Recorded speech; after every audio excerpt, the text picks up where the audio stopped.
যে 6 তাৰিখে আমি নিযুত মইনাৰ আঁচনিও আৰম্ভ কৰিম অৰ্থাৎ 6 তাৰিখে অসমৰ প্ৰায় 2 লাখ ছাত্ৰীয়ে প্ৰথম বৰ্ষত নাম লিখোৱা বা প্ৰথম বৰ্ষত নাম অন্তৰ্ভুক্ত কৰা প্ৰায় 2 লাখ ছাত্ৰীয়ে নিযুত মইনা আঁচনিৰ সুবিধা লাভ কৰিব অৰ্থাৎ একেটা দিন আপোনালোকে আমাৰ ব্যস্ততাও চাওক অহাকালি এডিআৰই পৰীক্ষা 30 তাৰিখে মুখ্যমন্ত্ৰীৰ আত্মনিৰ্ভৰ অসম 4 আৰু 5 তাৰিখে সমজিলা 6 তাৰিখে নিযুত মইনা চাওঁতে চাওঁতে দুৰ্গা পূজা পাই যাম এইবাৰ আমি সিদ্ধান্ত লৈছো যে প্ৰতিখন দুৰ্গা পূজা সমিতিকো ৰাজ্য চৰকাৰে বিত্তীয় সাহায্য আগবঢ়াব আমি বিহুৰ সময়তো বিত্তীয় সাহায্য আগবঢ়াম দুৰ্গা পূজাতো বিত্তীয় সাহায্য আগবঢ়াম আৰু কেইদিনমান পিছত ভাওনাৰ সময়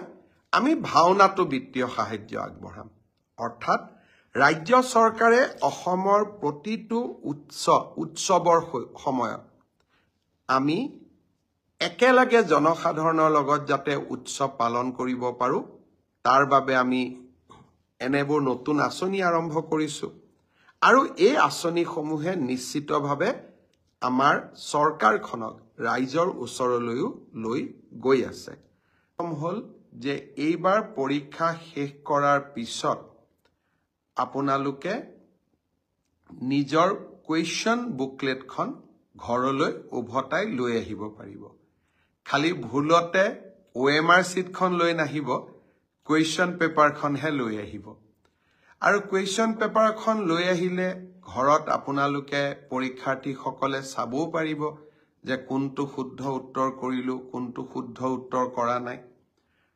আৰু আমাৰ যোৱাবাৰ ফ্ৰিস্কিংক লৈও কিছু বিশেষকৈ নলবাৰী ছাত্ৰী এগৰাকীয়ে কিছু প্ৰশ্ন উত্থাপন কৰিছিল আমি এখন সুন্দৰ SOP দিছো মই ভাবো যে এইবাৰ নিশ্চয় তেনেকুৱা কোনো সমস্যা নাথাকিব পৰীক্ষাটো ভালে ভালে হৈ যাওক পৰীক্ষাৰ্থীসকলক শুভেচ্ছা জনাইছো তৃতীয় শ্ৰেণীৰ পৰীক্ষা শেষ হৈ যোৱাৰ লগে লগে অক্টোবৰ মাহৰ শেষত আমি চতুৰ্থ শ্ৰেণীৰ পৰীক্ষাসমূহ পতাৰ কাম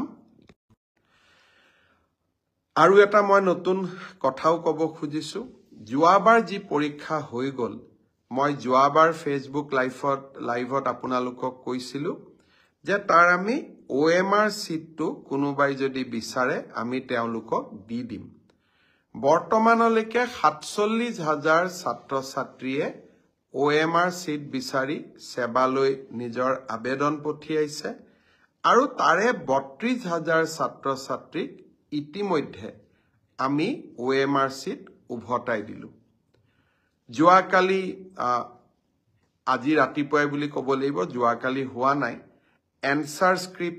এনসাৰ কিউ আমি প্ৰথম পৰীক্ষাৰ আপলোড কৰি দিছো দুজন ছাত্ৰই এনসাৰ কিৰ ওপৰতো 500 টকা জমা দি তেওঁলোকে এটা দুটা পৰীক্ষাৰ প্ৰশ্নৰ উত্তৰৰ ওপৰত কিছু পৰামৰ্শ দিছে আমি এই গোটেইবিলাকো বিবেচনা কৰি চাম কুৱেশ্যনৰ বুকলেট ঘৰত লৈ যোৱাই হওক OMR চিট আপোনালোকক উভতাই দিয়াই হওক বা এনসাৰ কিউ আপোনালোকক পৰ্যালোচনা কৰাৰ সুবিধা দিয়াকে হওক স্বচ্ছতাৰ ক্ষেত্ৰত কৰিবলগীয়া আমি আটাইবোৰ কৰিছো এতিয়া মাত্ৰ আপোনালোকে খুব ভাল কৰি পৰীক্ষা দিয়ক মই শুভকামনা জনাইছো অহা 30 তাৰিখে ৰাতিপুৱা আমি আৰু এটা নতুন আঁচনি আৰম্ভ কৰিম বহু ল'ৰা ছোৱালীয়ে চৰকাৰী চাকৰিৰ বাবে পৰীক্ষা দিয়ে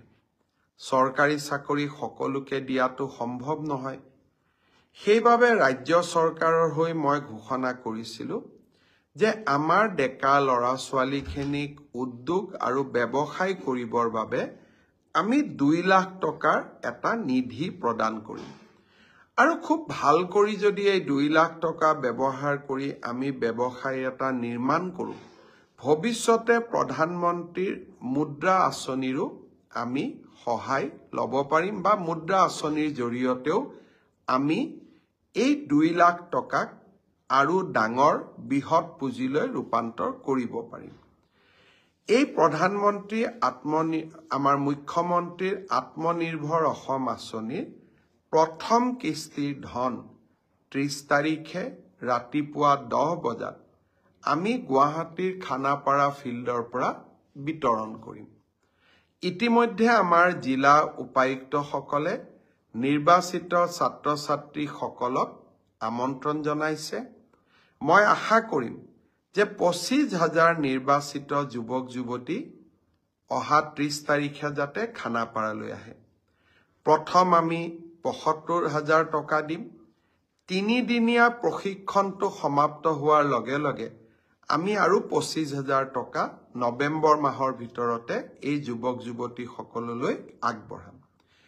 পৰৱৰ্তী এই 1 লাখ টকা কেনেকৈ ভাল কৰি ব্যৱহাৰ কৰিছে তাৰ ওপৰত ভিত্তি কৰি আমি পৰৱৰ্তী সময়ত আৰু 1 লাখ টকা যুৱক যুৱতীসকলক আমি দিয়াৰ ব্যৱস্থা কৰিম। বহুতে মোক সোধে টকাটো ঘূৰাই দিব লাগিব নেকি? 1 লাখ টকা ঘূৰাই দিব নালাগে। আৰু বাকী 1 লাখ টকাও 3 বছৰ পিছত মাত্ৰ মাহত 5,000 টকাৰ এটা সৰু ইনষ্টলমেণ্টেৰে 5 বছৰ সময় আমাৰ 5,000 কৰি আপোনালোকে লাহে লাহে এই পইচাটো আমাক উভতাই থাকিব পাৰিব। ল'ৰা ছোৱালীক যুৱক যুৱতীক আমি সকলো প্ৰকাৰে সহায় কৰাৰ বাবে আমি প্ৰচেষ্টা কৰিছো। এই মুখ্যমন্ত্ৰীৰ আত্মনিৰ্ভৰ অসম আঁচনিৰ দ্বিতীয় লানিও আমি লগে লগে আৰম্ভ কৰিম। এইবাৰ আমি আৰু নতুনকৈ 75,000 যুৱক যুৱতীক এই মুখ্যমন্ত্ৰীৰ আত্মনিৰ্ভৰ অসম আঁচনিলৈ আনিবৰ বাবে চেষ্টা কৰিম। যুৱক যুৱতীসকলক মই অনুৰোধ কৰিম, চৰকাৰী চাকৰিয়ে হওক বা আত্মনিৰ্ভৰশীলতাই হওক, দুইটা ক্ষেত্ৰতে আমাৰ চৰকাৰে আপোনালোকৰ লগত সুন্দৰভাৱে কাম কৰি যাব। ঈশান বৰুৱাই মোক অভিনন্দন জনাইছে, মই ফেচবুক লাইভত চাই আছো। আমাক অভিনন্দন নহয়, আজিৰ দিনটোত বহু কেইখন নতুন জিলা নিৰ্মাণ কৰিলো। লাহে লাহে জিলাৰ দাবীসমূহ শেষ হৈ আহিছিলে। মহকুমাৰ দাবীসমূহ শেষ হোৱা নাছিলে। মই দায়িত্ব লোৱাৰ পিছত চিন্তা কৰিছিলো যে প্ৰশাসনক আমি তৃণমূল পৰ্যায়লৈ কেনেকে লৈ যাব পাৰি। মোৰ এটা মনত বহু দিনৰ পৰা পৰিকল্পনা আছিল যে আমি প্ৰতিটো সমষ্টিতে একোটাকৈ মহকুমা নিৰ্মাণ কৰিব পাৰো নেকি, সদৰ মহকুমা কেইটাক বাদ দি, অৰ্থাৎ জিলাৰ সদৰ স্থানসমূহত সদৰ বিধানসভা সমষ্টিটো বাদ দি। লাহে লাহে চিন্তাধাৰা মেচিউৰ্ড হ'ল। হওঁতে আমি এটা নতুন মডেল নিৰ্মাণ কৰিলো। অৰ্থাৎ প্ৰত্যেকটো সমষ্টিতে আমি এটা সমজিলা গঠন কৰিম। সমজিলা মানে মহকুমাৰ ওপৰত জিলাৰ প্ৰায় সমান। ইংৰাজীত আমি সাব ডিষ্ট্ৰিক্ট বুলি কৈছিলো।